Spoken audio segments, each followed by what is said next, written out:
if you're going to say that, she makes bad decisions and stuff, it's that's an important part of the growth, right? Like we cannot absolutely watch her overcome adversity if she doesn't put herself into adverse situations, That's very, very poignant analysis. And like, who among us hasn't fallen in love with a boy who's like maybe not good for us from time to time, right? Welcome to The Dive, the official podcast of Wavestream Media. I'm Cee Cee. And I'm Mark. We're the founders of Wavestream, and this is where we slow down, talk it out, and dive into the stuff that deserves a little more airtime. One topic, one story, or one person per episode. Whether it's something we're building, something we're questioning, or something we just can't stop thinking about. Let's dive in. I'm ready for this episode because this is something that I know a lot about and something that you know nothing about. And I am just excited to see where this goes. I'm excited too because we're going to do something that I do on my other podcast all the time. And it's just generally a fun thing. So we're going to make a tier list today. And before we get into some of the specifics here, some of the people that I know really just like, they love shitting on tier lists. Like it's just like, oh, it's just nothing burger content. To me, I think it's not really something that I'm trying to do for other people to inform them. Mm-hmm. It's really more just like a fun thought exercise for me. Like, it's like the sort of like desert island questions, thinking through these sorts of puzzles is always just like, it's a good time. Exactly. And I also I love to hear about what other people think. So like, I love a good tier list because I want to know where we agree and where we disagree, aka where I'm right and you're wrong, Yeah. So I'm excited for us to do this one. And I will say, if you're listening to this on an audio platform, you'll probably want to go and watch the video on YouTube because we're going to have the video there. But to get to the point, today we're talking about Gilmore Girls because it's Gilmore Girls' 25th anniversary, which is crazy. And it is everywhere right now. And we were talking about it because one of the potential challenges for one of your co-hosts on your other podcast is to watch all of Gilmore Girls. And that is a big commitment. Yeah. As somebody has done it a couple times. It's like 150 something episodes. It's crazy. Yeah, and they're all like an hour long. It's a lot. It's a lot that you have to do. But it's such a good show. And it's like it's the fall show. That's what everybody says. That's what I was going to say. Yeah, we've hit that nice time where it's kind of gray and it's like 60 degrees outside. And frankly, it's feeling like fall. And just, Gilmore Girls was just always on around this time of year, like at my, when I was like a youngin' living with my folks, it's the sort of thing that like, I have 3 sisters, so they love watching Gilmore Girls. And it's just sort of one of those things that I didn't really absorb much about. And I guess we'll see how much of it I really did absorb. So yes, what about Gilmore Girls are we going to be talking about? So we're going to be ranking a lot of the main characters of the show. So what I'm going to do is I'm going to pull up the tier list and I'm going to tell you a little bit about each character, just kind of a surface level. If you want to ask questions, feel free. And then based on that description or what you may have seen or just kind of the vibes, we are judging books by covers today. Okay. Then you will rank them. What do you think? Oh, nice. Look at this. Okay, cool. So here's the list. We got top tier. I'll fight you on this. We got my babies. Like them. They're okay. Right there in the middle. We're there just to ruin people's lives. Oof, brutal. And then terrible. So lots. Ooh, man, this is going to be tough. Yes, I definitely don't recognize a lot of these faces.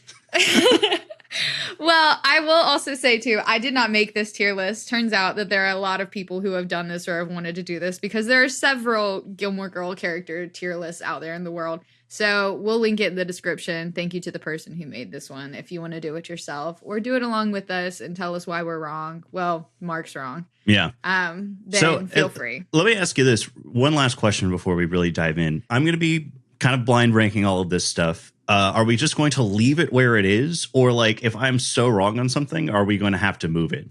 Like, are we going to like do this a one pass through and then like I'm just going to have to live with the consequences of my decisions? Or are we going to go back through it again with context on any of this? We'll see how much time we have. I'm going to give you what I think is fair context. So you will be slightly influenced by my own opinion. Okay. But depending on how much time we have, we may go back through and adjust accordingly. All right. Cool. Well, I'm ready to show my ignorance here on full display. Okay. Well, we're starting with somebody who is always in the show, but she's not. You don't get to know a ton about her. Her name is Babette. So this is Babette. She is Lorelai and Rory's next door neighbor. She has this like incredible presence. She is like just really loud. She's a gossiper. She's into everybody's business. She's just a really fun girl. Honestly, she is too nosy for her own good, but I think she means well. Yeah, I'm going to put that one right in the middle. I like them. Okay. I personally don't love a gossip, but she seems like a good time. Well, we can disagree on that. Yeah, that's fair. It's one of those things I talk a lot of smack about, gossip. I've also talked a lot of smack about just drama in general. Mm-hmm. But when it hits so hard. And so that's why I'm not going to like go so far down on them. But I am going to say, I think next door neighbor vibes are always just kind of like, we like them. We're friends, but we're not like besties usually. And so I think that they wouldn't go into like the my babies category or higher than that. Okay. I think that's respectable. Coming in next, we have Miss Patty. Miss Patty is Babette's bestie. So Patty and Babette are together frequently when Patty is not teaching. She's a dance teacher. And she always goes and tells all these old stories about her time on Broadway and with celebrities and when she had her famous legs and et cetera, et cetera. So she is also a little bit of a gossip because she is Babette's best friend by nature. But she is the show woman of the show. That's really tricky. Okay.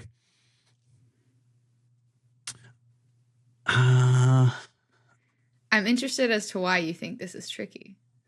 Well, I mean, it's tricky because it's two very similar characters right next to each other, right? Mm-hmm. And so, like, I'm tempted to kind of put her right there in the I like them okay category because it seems just kind of like a side character who's not really adding a lot of, like, not necessarily like driving the plot forward a lot, but also like there's not like a whole lot to like dislike about her.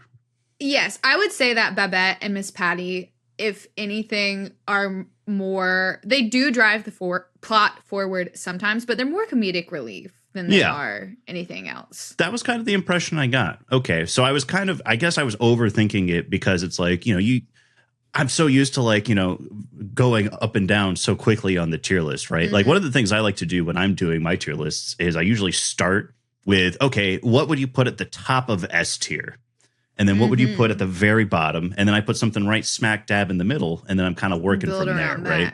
Yeah. So like if I was going to go just on vibes here, I'm going to put her right next to Babette and I like them okay. Probably underneath Babette. So I think next door neighbor, you get a little bit of bonus points for that. Okay. That's closer to a bestie than your neighbor's friend. Yes. I think that's fair. Now we have Rory. I'm pretty sure you have to know who Rory is. She is one of the Gilmore Girls. Yeah. She is very nerdy. She reads all the time. She is kind of, people hate Rory. I will say this. Really? People love to hate her because she makes decisions and you're just kind of like, why are you doing that? And then also there's this critique of her that she is selfish. Like, everything is about her. To be fair, this is a show, and quite literally everything is about her. So I think that that's kind of an unfair critique because this is the one case when like it really is all about you. You know what I mean? But you get to watch her grow up from high school to graduating college over the course of the 7 seasons, and then get to see her as an adult in a year in the life. So it's really her, like, you get to see her come of age. But overall, I would say she's kind of a goody-goody. She's a little bit nerdy. Honestly, she's a woman after my own heart in that sense, because I kind of am too. Any questions about her? No, I don't want to fall into the trap of overanalyzing it. Right, I'm gonna go just on vibes. That was what we were gonna do. I'm gonna put her in the top tier because I was gonna put her in the top tier because I think one of the sort of hallmarks of the show, everything's about her. Well, she is a main character, and when I caught glimpses of the Gilmore Girls as a lad, I didn't feel any really strong negative emotions about either of the two main characters. So I can't put them anywhere below I like them okay. The thing that I was going to say is I think that one of the biggest like hallmarks of the show for me was just all of the sort of like quick-witted quips, right? And I think that she was firing them off left and right. Yes. And I think that I tend to like these sort of like nerdy bookish women. I think it's it's a great vibe. And so I'm going to put her at the top of S tier. And also, if you're going to say that, she makes bad decisions and stuff, it's that's an important part of the growth, right? Like we cannot absolutely watch her overcome adversity if she doesn't put herself into adverse situations, That's very, very poignant analysis. And like, who among us hasn't fallen in love with a boy who's like maybe not good for us from time to time, right? Well, we're going to get to that in just a second because that's literally who we're doing next. But I agree. And I think that the writing of the show, part of the reason people love it is the writing of the show is so quick and it's very snappy. And the quips that you have to be able to understand to like really appreciate it. It can be, you have to be relatively smart because there's a lot of things, I'm not even going to lie, that will go right over my head. But it's every line that they say when they go back and forth like that is so intentional. And I mean, they won awards for the writing of the show for a reason. So yeah. All right, now let's get to bad decisions. So up next here, we have Jess Mariano. Jess Mariano is the nephew of the guy who owns the diner. We'll get there for a second. And he comes in, I want to say, I think it's season 2, because his mom in New York is like, I don't know what to do with this kid anymore. So Jess is a troublemaker. He doesn't want to go to school. He doesn't want to follow anybody's rules. He's out here pranking people low-key. But he is also really, really intelligent and reads all the time. So if he's one of those people where it's like, if you just applied yourself, you would be super successful, but he just doesn't want to do that because he has a problem with authority, I guess. And so he is Rory's second boyfriend. And he eventually kind of disappears. But this is getting into really deep territory because people are very passionate about the 3 boyfriends. I see. I'm going to put him in. We're there just to ruin people's lives. I don't think that he was like so bad. Like, I don't think that he, just the vibe that I'm getting from him is he's not like purposefully malicious. He's just kind of like young and dumb. Right. So I don't think he's like, maybe he's not out there just to ruin Rory's life, but I mean, you're not really giving me a lot of like redeeming qualities about this dude. I like somebody who challenges authority, but I'll put him there. I guess the way I explained it, I explained his like surface level personality, and I guess that's how I'll do it going forward because Jess is my favorite boyfriend. Okay. I love him. Ultimately, given all of his problems, I think that he is the person who understands her the most, that has like, they have the most real relationship of the relationships that we see. And despite all of his problems, I feel like when it comes to Rory, he does pull it together just a little bit more. And I feel like they do have a better understanding of each other. Would you call him like a high effort boyfriend? Like he's really putting in the work? No, not necessarily. No. Okay. Because he definitely does things that are bad and wrong. Does he make her cry? Oh yeah. But what boyfriend of Rory's doesn't make her cry? That is like, it cancels it out because it's included with every single one of them. So where would you put him then? Oh, the top tier. He's my favorite. I love him. Okay. I gotcha. Yes, I would put him at the very top, but that's okay. Now to the next boyfriend. We'll just go ahead and do all the boys. Get the boyfriends out of the way. Okay. Yeah. So the next boyfriend, I am not going to lie, I also love. This is Logan Huntsberger. Logan Huntsberger and Rory meet at Yale in college.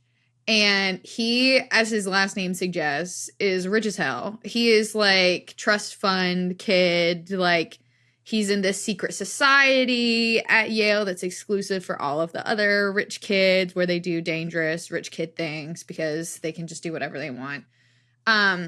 But he really struggles with his own self-identity, I think, because of his dad, who is also on this list that we'll get to.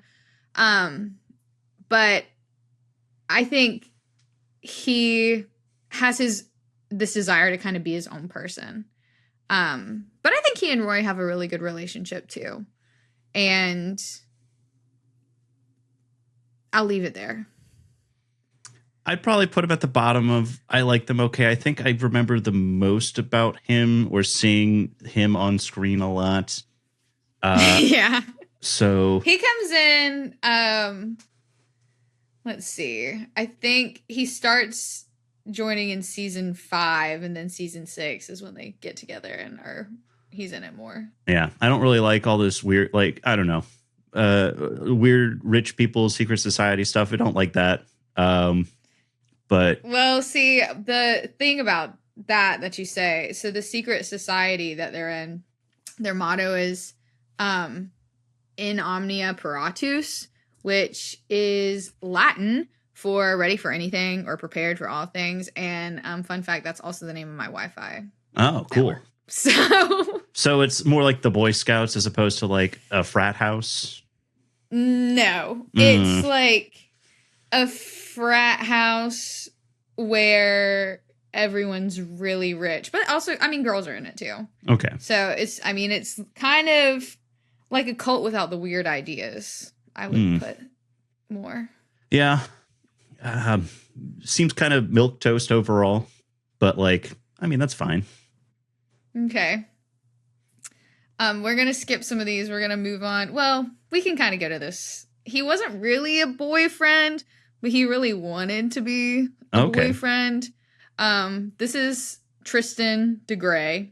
So can you pick him up and move him around since he's not like right next to him? Okay, I got you. I'll put him down here, not to influence you, but I'll put him on the bottom here while we figure out where he's going to go. Okay. So Tristan and Rory meet at Chilton, which is the really expensive bougie prep high school that she goes to that her grandparents pay for, that leads to them having to be around the grandparents all the time. And so Chad Michael Murray here is just kind of obsessed with her a little bit. And they do the kind of like, I hate you because I like you type of high school, whatever. And he kind of messes up her first relationship with who we'll get to next because he is just a little bit obsessed with her. I think similar to Jess, Tristan has the capacity to be good, but he's kind of just, in my opinion, pretty friggin' annoying. And he eventually does get kicked out of school for, I can't remember what he did, and sent to a military school. So. Yeah, I mean, it feels hard for me to not move him out of terrible. It sounds like he's just kind of a toxic dude. I don't like his face. He's just got like a very loathable look to him, really, you know, kind of an arrogant look. Yeah, he is certainly arrogant, which I think if you contrast him, this is a fun fact. Originally, the storyline with Tristan was supposed to be longer. And there was supposed to be no Logan. It was supposed to be Tristan the whole time. So when you look at these two characters, they're relatively similar in that sense. But Chad Michael Murray was in some other show. Guys, don't cancel me because I haven't watched that many. And so that's the reason he got sent away and he's left, is because he had to go film something else. And that's the reason we got Logan. All right. Are you ready for the last boyfriend? I hope so. Okay, I'm going to put him down here in terrible again, just so you can see him. Okay. Put him wherever you want. But this is Dean. Dean is Rory's first boyfriend. And because of that, he's like so sweet, you know. He goes to the original high school that she was at. He's in the small town boy, kind of typical, I guess just like typical small town boyfriend type of first boyfriend. You know what I mean? Yeah. Like, he is so sweet to her. He gives her this bracelet that she wears every day. He's like trying to get her to date him, and like it's just really innocent and cute. He builds her a car at one point for a present. He's relatively average at the beginning. And then I'll tell you this part too. They break up because of Jess, because she likes Jess. So they break up, and then she dates Jess, and Dean is crushed, whatever. Couple years, seasons, whatever go by, and he gets engaged to this other girl in a small town, right? Well, Rory is kind of losing it at Yale. She's like, I used to be the smartest, and now everybody is the smartest, and now I'm an idiot, which I can certainly relate to that. Yeah. Experience sometimes, you know, feeling like you finally, I'm smart, like I can do this, and then getting put in a new scenario, and then just like, okay, well, I'm an idiot now. So she's really struggling with her self-worth at a certain point, and he's there, and they end up hooking up, and he low-key cheats on his wife with her. So that's some additional information. He's not so innocent always. What other sorts, like, what does he do in the small town? Like, he's the bag boy at the grocery store. Ah, I remember that. Okay. Yes. They have their first kiss in the aisle with, I want to say it's like the bug killer, and everybody's like, that's a good aisle. And she accidentally steals a box of cornstarch because she's so freaked out by what happened. I do remember I like this guy. I don't know if I want to put him. I think I would have put him at. Do I want to just have all of the boys down at the bottom? I don't think so. No. I think he's either got to go in My Babies. I'm going to put him in My Babies just because it's empty there. I think that I remember liking him a lot when I was younger. Like he had a good vibe, I think. I mean, I agree that he has a good vibe. I think the reason he's not my favorite of the boyfriends is like, there's really no challenge there, you know? Yeah. Like, he's just, if anything, he doesn't quite meet her at a level where it seems like they're really compatible. You know what I mean? Like, their interests are different. Yeah. The things that they care about are different. And so I feel like he's just there, you know? He's my least favorite boyfriend, personally. So quite frankly, if I were to rank them, I would do the opposite order that you have them in, but that's okay. Yeah, no, that's all good. Okay. Interesting. All right. We're going to move out of boyfriend land? Yes, there are no more boyfriends for us to discuss. Now we're getting towards, I think we're mostly to the adults. We have a couple kids in here. But now we have Lorelai, the other Gilmore girl. Mm-hmm. I feel like she needs no explanation. She's Rory's mom. She works at the inn. She eventually starts her own inn. She's in night school for business. She's funny as hell. She's queen. She loves coffee. She's on her Instagram because of that. You know, we know her. We love her. She's Lorelai Gilmore. Yeah, I'm going to put her at the top of My Babies. She's great. All right. Why is she not top tier? I just don't remember how much, like, I don't remember enough to really, like, I don't really know much about the strife with her, like the adversity that she faces. Also, like, I feel like somewhere in the back of my brain, I feel like she kind of causes some adversity for Rory, maybe. Does that happen? So I think not really. No, they're pretty context tight. For her. Yeah, she has Rory when she's 16. So she comes from this really rich family. She also went to the fancy preparatory school that her parents paid for her child to go to. She doesn't tell her parents that she's having a baby. Like, she doesn't tell her that she's in labor. She just goes to the hospital by herself, tries to have the baby on her own. And her parents are like upset with her because, you know, she was supposed to have this big life and this is not how they do things in their family. And so she eventually, after she has the baby, she moves out. She lives in the shed at this inn and starts working at the inn as like a maid. And then she eventually works her way up over the course of time to be the manager at the end. So, at the end. So you see her go through a lot of the same type of struggles as Rory in terms of like relationships and kind of finding her own identity. So kind of like because lots of like these parallels between the two of them, just because it's sort of like, the sins of the father kind of like transfer down, right? Like a lot of this sort of like generational trauma being passed from one person to another. Yeah, I think so. And I think her adversity honestly is dealing with her parents more than anything else, and trying to establish herself, as who she wants to be. Yeah, the parents are one of the only, like, I'm looking at some of these characters still on the list, and the parents are some of the only characters that I have strong feelings about left. Oh, good. Well, I'm excited for that. Would you put her on your tier list? Would you put her above Rory? Is she? Yeah, I think I like her more. She's top of S tier. Yeah, I think she's the best. Let's put her in the top tier then, because we'll put her here. Yeah, I think that's good. Okay. Yeah, I mean, I don't like dislike her by any means. I just don't remember enough about what she does to make like a really strong decision. Maybe you'll have to watch some when your friend watches to get some more. I'm going to have to. Context. Yeah. Like my friend is supposed to write like a 10-page book report about Gilmore Girls. And so I'm going to need at least some context so I can grade it, right? Right. Absolutely.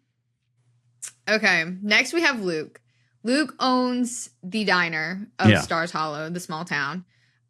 He is kind of a little bit of the crotchety, grumpy guy sometimes. He has some of that Jess tendency. It is his nephew. It runs in the family. But he's really sweet, and he really has kind of been like a father figure to Rory for her life, because her father was not really around.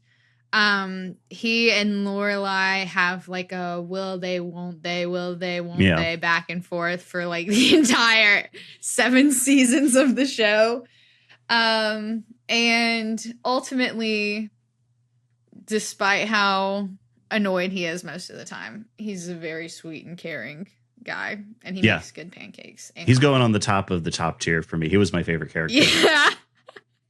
All right. I love a grumpy guy. I can agree with that. Love a grumpy guy who's got like, hard outer shell, soft inside. Yes. Restaurant worker. We've got an affinity for one another. Yeah. All right, next. We're going to get through these faster. I think we did like the really core characters for the most part. I think we're going to breeze through a couple of these. This is Lane Kim. Lane Kim is Rory's best friend. Mm-hmm. Her mom is super religious. And so she like kind of has to hide everything that she does from her mom because she's super into music, which her mom would like be so upset about because it's the devil. And so she has like floorboards in her bedroom that you can pull it up and it's just racks and racks of CDs. Like, and she joins a band. She's a drummer. And eventually she kind of goes out on her own. She starts working at Luke's diner. She gets her apartment with a couple of guys from her band, and they really do like the band thing. And then she gets pregnant and has twins with somebody from the band. That's kind of a side quest. But she is hilarious and very supportive, and Rory's bestie. Yeah, I remember her being really funny, and like just a really, really like amazing deadpan humor. I got to put her at the top of my babies. She's one of the few characters who I was like, yeah, like before we got into it, or like when I was thinking about this maybe yesterday, I was like, yeah, she was great. Yes, one of my favorite Lane Kim moments, and there's several of them, but is this one time where she decides that she's done and she's going to rebel against her mom, and she has Rory bleach her hair and dye it purple. Mm-hmm. And immediately after, they take one photo of it, and immediately after they bleach her hair and dye it purple, she's like, oh my God, my mom is going to kill me. What have we done? I can't have purple hair. And then they immediately dye her hair back black. And she's like, I have dyed hair, even though it looks exactly the same as it did before. It's just like, she's so committed, and then she's so not committed. It's just so hilarious to me. I kind of forgot about like the whole punk rock thread with her, so that makes it makes me feel better about my decision. Yes, she's rock and roll, and she's all about what is and what isn't rock and roll. It's very important to her. Next we have Kirk. And Kirk, fun fact, he was supposed to just kind of be the one. He's supposed to just play like a Wi-Fi guy or an internet guy. I don't know. It came out in what, 2000 was that happening? I don't IT know, guy. I was 3. Yeah. So he was supposed to be installing the internet at their house, and that was just supposed to be his job. Well, then they were looking to cast like another kind of background actor for a different job in town. And they were like, they couldn't find somebody who was good enough. And so they're like, well, let's just use that same guy again. So like in the first episode, he has a different name because they don't think he's going to come back. So then they come back and he comes back as Kirk. And then they're like, well, this is kind of a funny bit. Like this one guy does everything in the town. He's kind of ridiculous. So then he has, over the course of the 7 seasons, like 15 million jobs. And he has talked about, the actor has talked about, like, I always thought the bit was going to stop being funny and it was going to run out. It never stops being funny. Like, he's so strange and bizarre. But he's also really sweet and caring. Most of these people are. But yeah, he's just the kind of I do everything guy. Yeah, I remember the name Kirk. I don't remember the bit, but I don't remember people saying a lot of bad things about him. I'm going to put him in I like them okay. Let's put him underneath the 2 gossips. Okay. Yeah, I think he is so just there to be funny that he can't really do anything problematic because he's just there to make you laugh. He seems like the kind of character who, if I was going to put somebody right in the middle of the tier list, it would be him. Yeah, I think he's a good right in the middle type of character. I don't know anybody who's like, yes, Kirk is my favorite character because he doesn't really have much emotional depth. He does later on when he like gets a girlfriend and whatever, which is sweet, but not a ton. Okay, this is Christopher. Christopher is Lorelai's ex-boyfriend, aka Rory's dad. And he, when you first meet him, comes to town on a motorcycle and out of the blue surprises them and is like, I'm here. He is relatively absent from her life growing up, but like he talks to her like once a week on the phone. But Lorelai and Roy have this, or Lorelai and Christopher have this kind of like, I don't know. I mean, pull to each other, probably because they have a kid together. Obviously, they had to do something. But, you know, they were high school sweethearts, and they kind of almost get back together and then don't get back together like several times. At one point, they're going to get married. They don't get married. You know, he's just around. He marries somebody else. He has this other kid with this woman named Sherry. Her kid's name is Gigi. She's a terror. Lorelai has to help him with a kid. Like, they're just together a lot, but he is unreliable in like any sense of the word. It certainly sounds like he was just there to ruin people's lives. Honestly, I think you could put him in that and I would find it acceptable. People have their lots of opinions about him, and I think he has his moments where he's good, but let's be real. Yeah. Where would you put him? He's not great. Probably there. Yeah. Or okay. Not any higher than okay. Yeah. Like his redeeming moments are redeeming enough to bring him out of this category, maybe. Yeah. But now that I say that, I don't think he really has that many. I think towards the very end, when the person that he has the second kid with, like, leaves for France and, like, never comes back, and he has to figure out how to be a single dad on his own, I feel like that's a good plot line because that's what, you know, Lorelai had to do with Rory, and it's like it's his turn to kind of take that on. And you do see some growth from him in that, and he does kind of, similar to Logan, find his own footing with his dad and like business and whatever. Yeah. But like, it's like your struggle was small, you know? Yeah, if you spend most of the series as like not a great guy, I can't really bring you into I like them okay. Yeah, but he's like, he has this fun personality, so people love him. But like, when you really look at what he did, it's like, eh. Okay, next we have Suki St. James, aka Melissa McCarthy. Suki is Lorelai's Lane. She's Lorelai's best friend. She's the chef at the inn. And when Lorelai leaves to start her own inn, she's Lorelai's partner at the new inn. And the chef there. She's always cooking incredible things. She, we'll talk about later, marries the produce man, which I just think is just a funny little side thing. But she's a little bit zany, a little bit forgetful, there for comedic relief, but also kind of like Rory's aunt, I think. Yeah, I remember liking her a lot. I liked her energy. I thought she was really funny. I think I would have put her under Lane in my babies. I think that's fair. Now I have Paris Geller. Paris Geller, who everybody loves to hate, but I love Paris Geller. So, fun fact about her, this actress originally auditioned for Rory, and they decided she wasn't right, but they liked her so much that they wrote her this part of Paris Geller, who is absolutely miserable and insufferable and hilarious, and I love her, because she is, like, Rory's biggest challenge at school, both, like, intellectually and socially, and they end up becoming best friends, over the course of all the seasons and their roommates together in college. But, like, when you see her in the reboot, the Year in the Life reboot, she's a doctor and she's a lawyer and she's just everything. She's everything and more, and also so insufferable at the same time. And I'm just obsessed with her. And that's Paris Geller. So she's kind of like a perfect person, but like super annoying. It's kind of like the vibe I'm getting here. Yes. And like mean too sometimes. Ooh, mean. But like not in grumpy, a way that's but mean. Yeah. I wish I could show you a clip of her, but I won't do that. I'll show you one later. But please. Yeah, she can be kind of mean.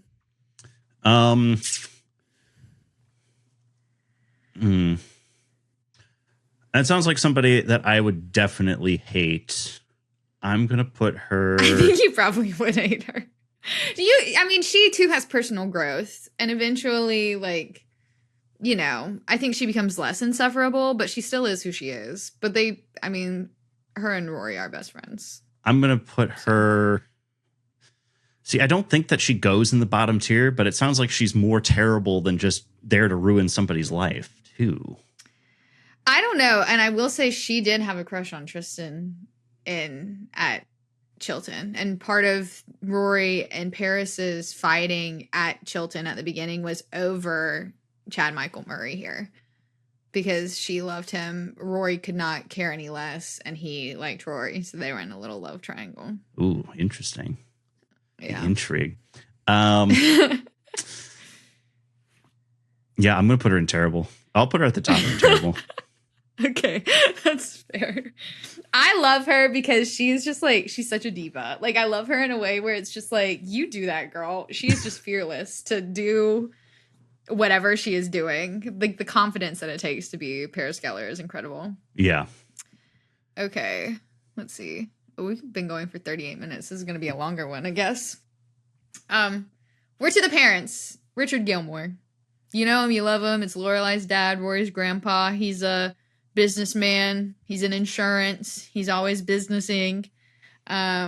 He was kind of one of those relatively absent dads because he was always busy working, but busy doing made rich them guy lots stuff. of money, and he's rich. Yeah, so busy doing rich guy things, meetings, business, golf, blah blah blah, etc. etc. But when he is finally in Rory's life, he turns into, you know, more of what you think of as the classic grandpa.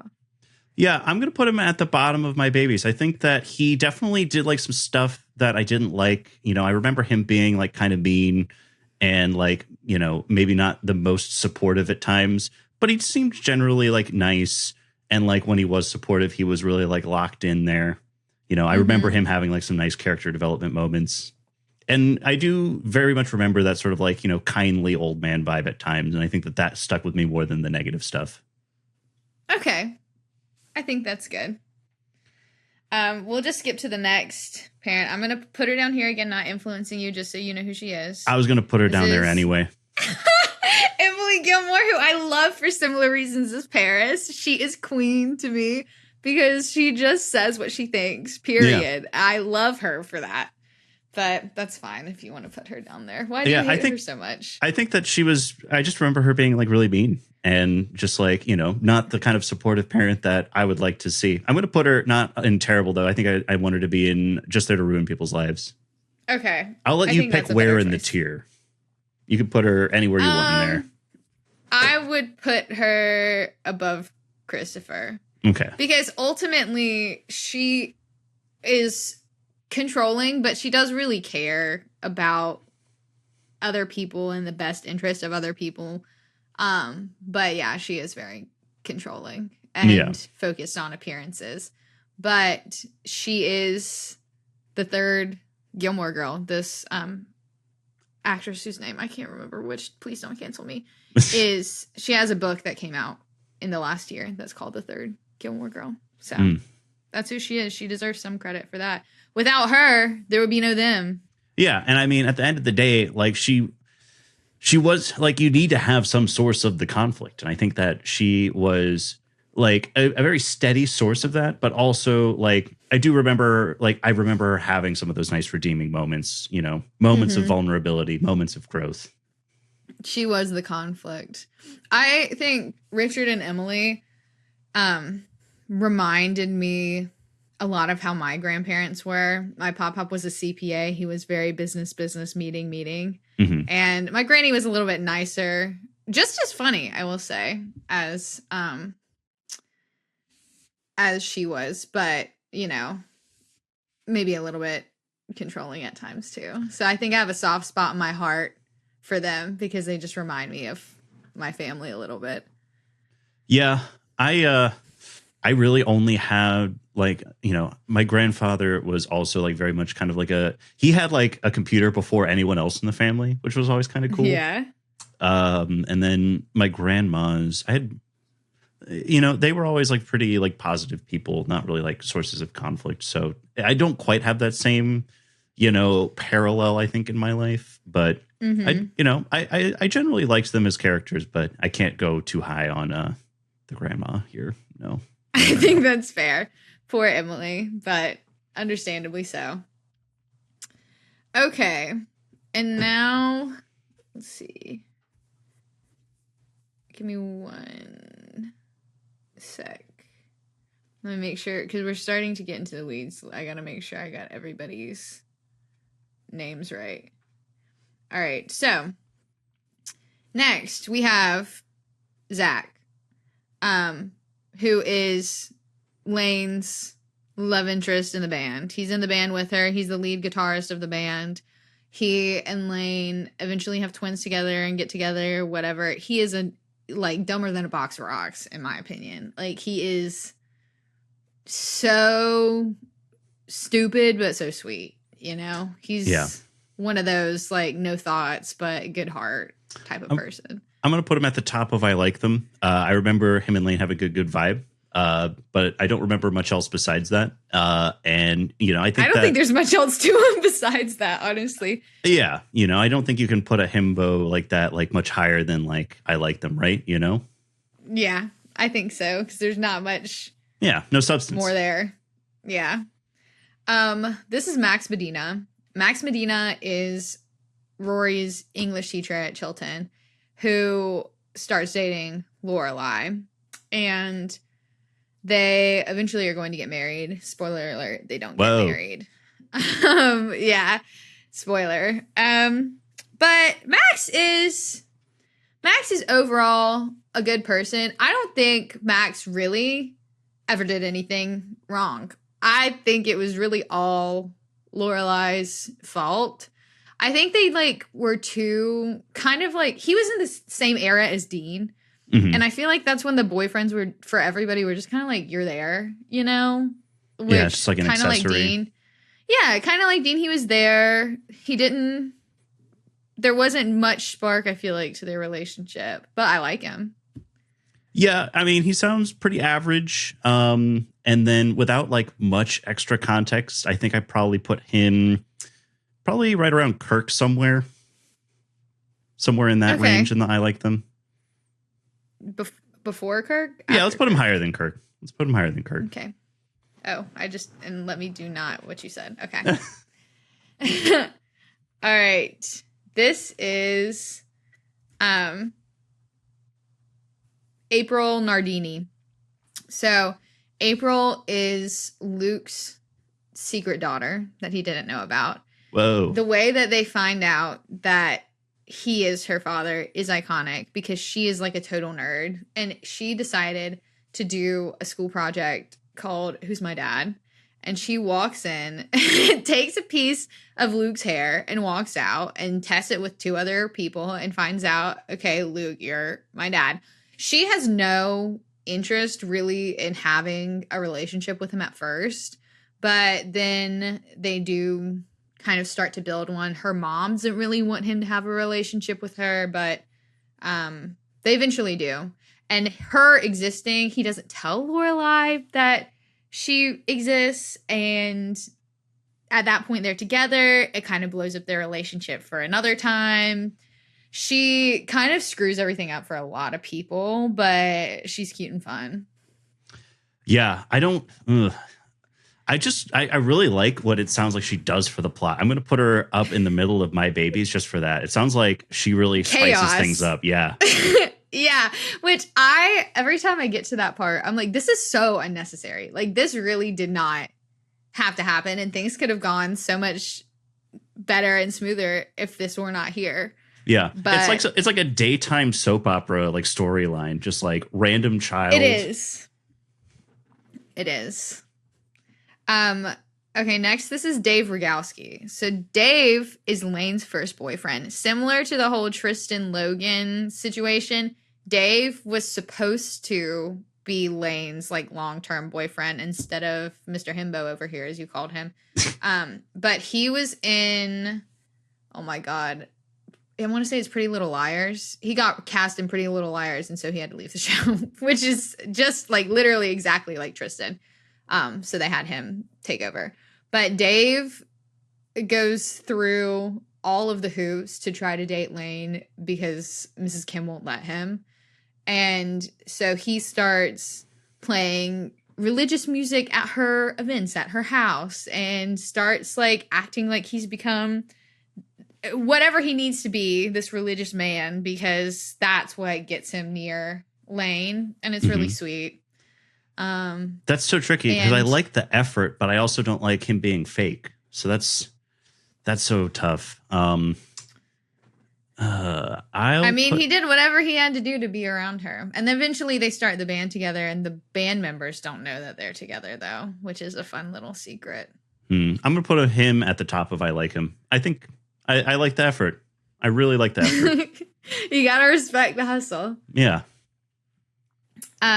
This is Michelle. Michelle is French. Michelle is the front desk at the inns. He is funny as hell and rude as hell. And like everybody, has his own flaws, but loves his people and cares about them. Yeah, he's going at the bottom of the top tier for me. I remember him being super funny. He's so funny. He's so bitter about everything. Then the things that he is so mad about with the French accent, I feel like just makes it 10 times funnier. I think that the French accent was really funny for me as a kid, but I also just I just love grumpy people. He's just like me for real. Okay, but you didn't love Emily Gilmore as a little bit. Can she be grumpy, or is she just rude? I don't know. Luke is grumpy. Are Luke and Michelle grumpy in the same way Emily Gilmore is grumpy? I thought Emily was like mean. I thought that she's yeah. I think that it's also just like, I want to say that like when I think through it, it's just this whole sort of thing. And it's like, your daughter didn't even feel comfortable coming to you when she was pregnant, Yeah. And I think that she was kind of like a big part of that, right? Like, I think that she was probably for sure the biggest reason behind that.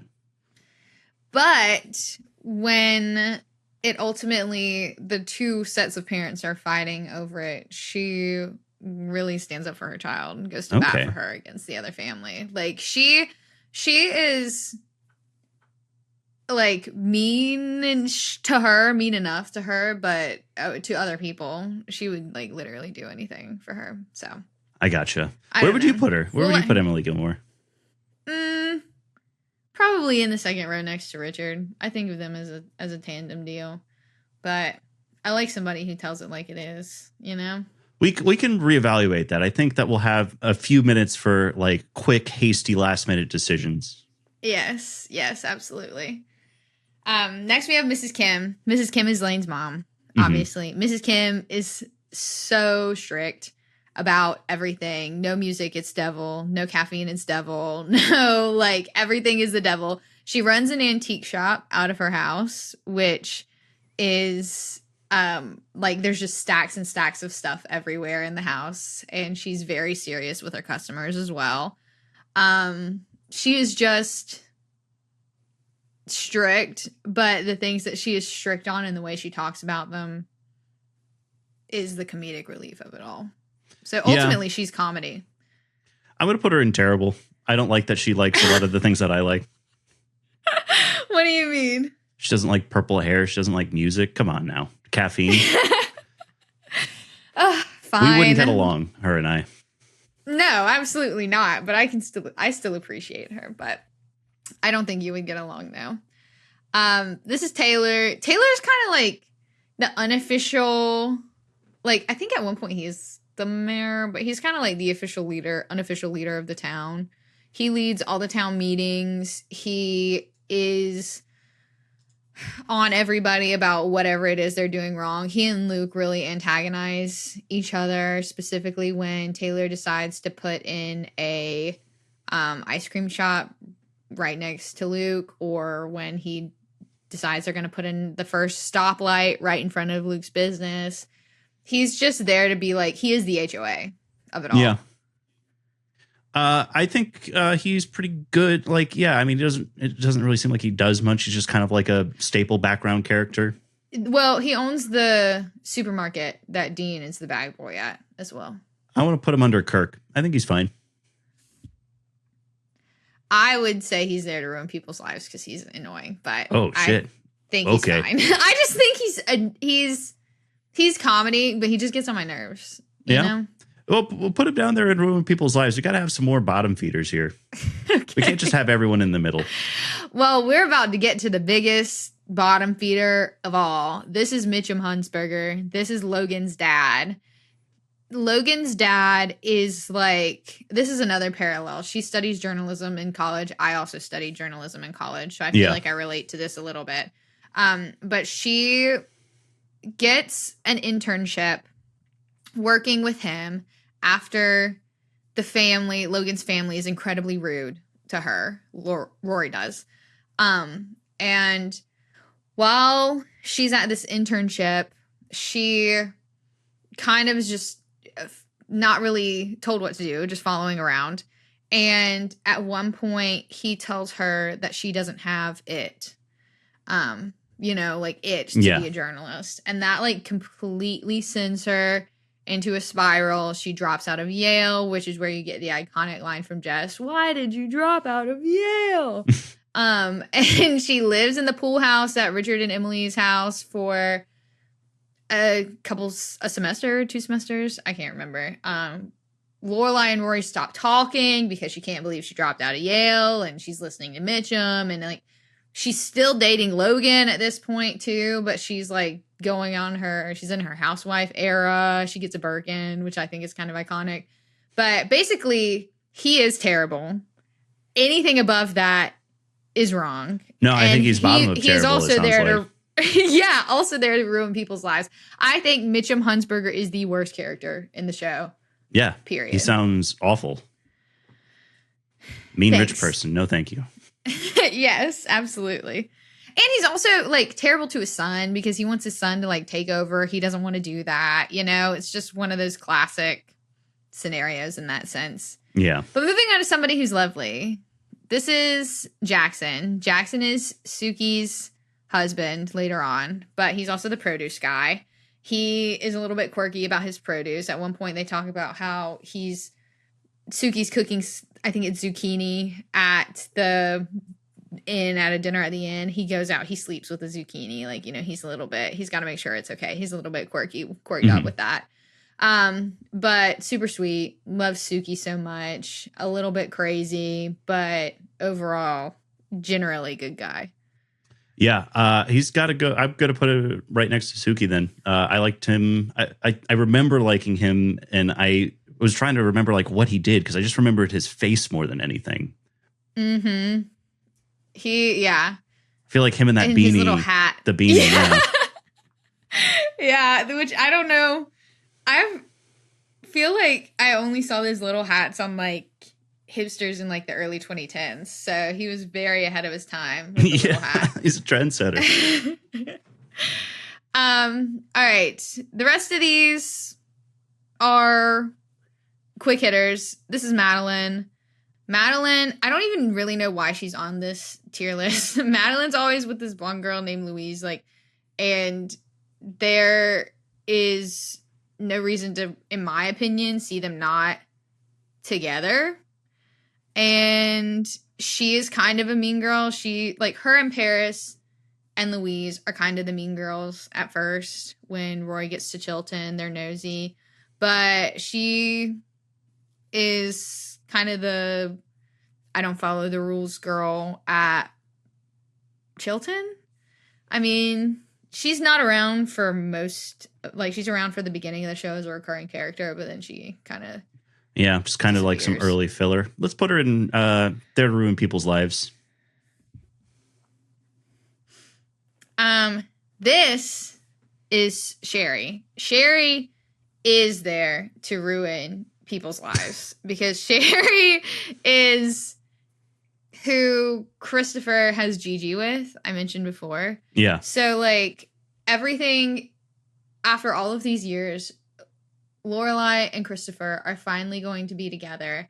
And they finally decided that they're going to really commit to each other. And I kid you not, I shit you not, 12 hours later, Christopher gets a call that Sherry's pregnant and everything is ruined. Well, then Sherry invites Rory to the baby shower and starts trying to be Rory's stepmom in kind of a way. She's really, really particular. She's also a businesswoman, she's kind of frantic business lady, you know what I'm talking about? Mm-hmm. So she schedules her C-section. And when the baby starts to come early, all of her friends say, Sherry messed up because she scheduled her C-section. We don't know why she's going into labor now. She messed up. And so then when she's having the baby, literally the only person there at first is Rory. And then Rory calls Lorelai, and Lorelai ends up being the only other person there to help the girl who ruined her life with this child and relationship have the baby that she, while she also had to do this, and Christopher is still not there. That is another thing for Christopher that's fucked up.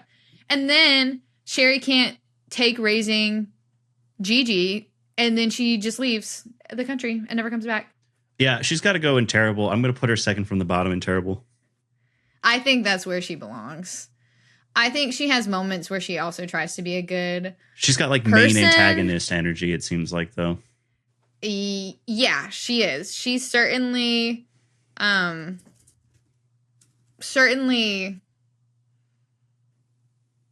creates problems for everyone simply by existing. So that's tough. All right. Yeah. This is Lindsay. Lindsay is Dean's, the first boyfriend's wife. And she really wants to be the perfect housewife. There's a whole side plot with Rory and Dean about how he's kind of a little bit misogynistic at one point and thinks that the women should do the cooking and the cleaning. Donna Reed, they have this whole side plot about Donna Reed because he's I don't understand. If she wants to do that stuff, just let her, etc., etc. So she kind of tries to be the perfect wife. She stays at home, cooks, cleans, whatever. She's really sweet. And then Dean cheats on her. You don't get to know a ton about her. It's just sad. Yeah. I'll put her towards the bottom. I like them okay. Seems kind of like a neutral character. Yeah, she is neutral. And then last but not least, I mean, kind of least, he's not super critical either. This is Marty, aka the naked guy. After a party at Yale, like an intro party to when they had just gotten there, Rory finds him laying naked in the hallway and gives him something to cover up so he can get to his room. And then they end up being friends. He has a crush on her, but she likes Logan. It's, another love triangle, but he's just a nice guy. He's also not super critical. Let's put him towards the top of ruin people's lives. It sounds like he's just there to sort of like, cause trouble in the relationship. And also, I mean, couldn't be bothered to put clothes on. Come on now.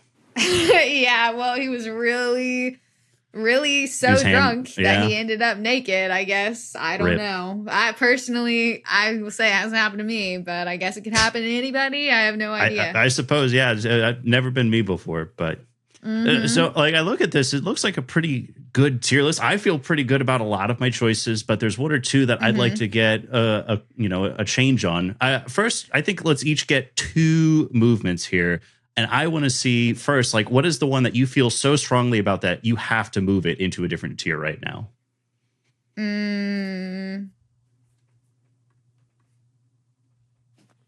Jess. Yeah? I love Jess. Okay. I mean, it seems like when you were kind of describing the 3 boyfriends, it seems like he might be the one who's like most, like, that I would probably get along with the most. I think so. He's a little bit of a bad boy, but he's really intelligent. He's fun. I feel like he could be a line cook. I feel like that's a really good way to describe him. Like he smokes a cigarette. He's really kind of skinny, moody. Line cook energy. He could be a line cook. Yeah. I got to move Lane up into the top tier too. I think that as I'm remembering more about her, I think I liked her vibe a lot. I think she was really fun on the show. I like that choice.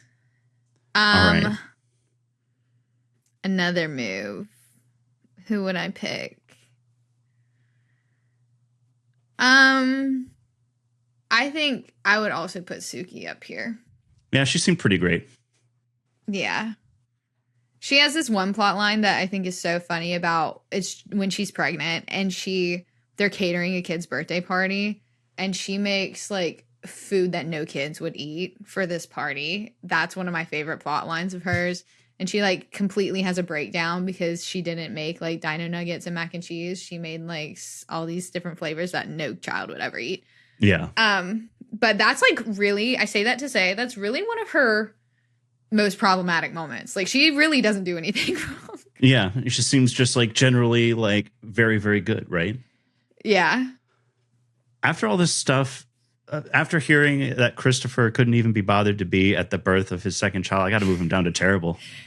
Yeah, well, he wasn't at the birth of his first child. He did just barely make it for the birth of the second one. Just barely, but she was in labor for a long time and he wasn't there. It just seems like he didn't really learn a whole lot. I don't think I want him at the bottom of terrible.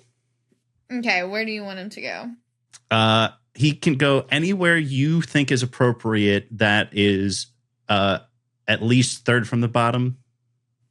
I would put him above Tristan. Okay. But I do still like Paris more than Tristan. Honestly, what I should have done was put Paris like up here somewhere. You could do that. I'll give you one more. Why not? Okay. I'm going to put her up here at the end because I'm just obsessed with who she is. I think she's not perfect, but she's awesome. I like it. I think that this is a good tier list. I like the changes we've made here at the end. I think so too. I feel like we're right. Isn't that what I always say? Yeah. I think we are. As somebody who has watched maybe 20 minutes of this show in his entire life, I feel really good about my choices. As somebody who's watched this entire show several times, I also feel relatively good about your choices. I think that there would be just a couple of things where I think if you knew more about them, you might make a different decision. But ultimately, I feel like you did a really good job. Let me ask you one last question before we get out of here. If this was your tier list, who would you put at the very top of the S tier? For me, it was always going to be Luke, but I'm interested to hear what it would be for you. I would either move Lorelai over there, but Lorelai, I don't know that she can even be S tier because she makes so many stupid decisions, and I wouldn't put Rory there because she also makes so many stupid decisions. Really? I think I would probably keep Luke there. Sweet. I think that is a good choice. It's nice to know that I wasn't wrong. It's so good to be right. As somebody who's not always right, this feels incredible. Yeah, well, I'm also not always right. I just like to pretend that I am. But do you think now you know a lot about this show? Do you feel compelled to maybe learn some more now that we've gone through all of this? I think that there's a lot of questions left unanswered. Am I going to watch Gilmore Girls by myself? Probably not. Well, you have sisters and a girlfriend. There's plenty of people. Your friend. You have plenty of people that I'm sure would love to watch Gilmore Girls with you. It's so funny because I was just like, if I could watch the show at like 1.5 speed, maybe I'd watch it. Like I was listening to a podcast. Can you do that? You certainly can. On Netflix, you can change the speed. You can watch Gilmore Girls at 1.5 speed if you want. That's so crazy. No, the question then is like, do I really spend the time to watch it, or do I just go and read everything on Wikipedia? So that seems like something I would do. The thing about this show and the reason that people love it and the reason that it is so cozy is because the people that we just ranked and talked about, despite their many flaws, create an environment that feels so homey and comfortable because of the way you get to watch them develop. Yeah. And I think beyond the witty writing of the show, beyond, the plot lines, the people, the characters that they build in this town are what make it what people want to watch. So yeah, I think that it kind of becomes one of those sort of like everybody talks about the comfort show, right? Like that show that you really watch just because it's like, comfortable and familiar to you. It makes you feel warm inside, and it feels like one of those quintessential is comfort show. Exactly, it is that, and almost sort of like one of the almost like the quintessential comfort show in a lot of ways, just because it was in that era of TV where you were able to just put out 150 hour-long episodes, and I know it was one of those like really early shows on Netflix too, where it's like, oh, we're just gonna get all the Gilmore Girls, and so like when binge watching TV first became really popular, it was there, it was available. And so it's crazy like how successful it became after its fact. Yeah, like this used to be one of those shows that was just like long after it left. Exactly. It was I put it in the same sort of like, when I think about it being on TV, it was like Full House, where it was just like a show that was just, you got the syndication rights for it, and so you just kind of played it during the daytime just to have something on. Like it was one of those shows I remember being on at like 3:30 in the afternoon when I got home from school, right? Yeah, I think regardless, I think you should give it a chance. I think you'd find it more entertaining than you think you would if you gave it a watch. I definitely could see it. I could see it being something that I dive into in the future for sure. Yes. Well, this was a long episode, but it was a lot of fun. We should do more tiers. Yeah, I am very excited to come at you with something that maybe you don't know a lot about and see how you rank some stuff. Yes. I also had an idea for something that we both know something about, and that is characters in Mario Kart. That could be a good tier list. Yeah, that would be a good tier list. I have some opinions on the characters in Mario Kart. So as do I. Sign me up. If you liked this episode and you have some ideas for stuff that you'd like us to rank out and do tier lists on, just reach out to us. Leave a comment. Let us know what you think. We would love to hear from you. Send us a DM somewhere, whatever you want. We want to hear about it. Yeah, we love sharing our opinion with everyone. Hell yeah, we do. But that's it for this dive. Thanks for being here. You can find us on Instagram and TikTok at wavestream.media. And if you want a podcast like this one or totally not like this one, visit our website, wavestream.media. Talk soon.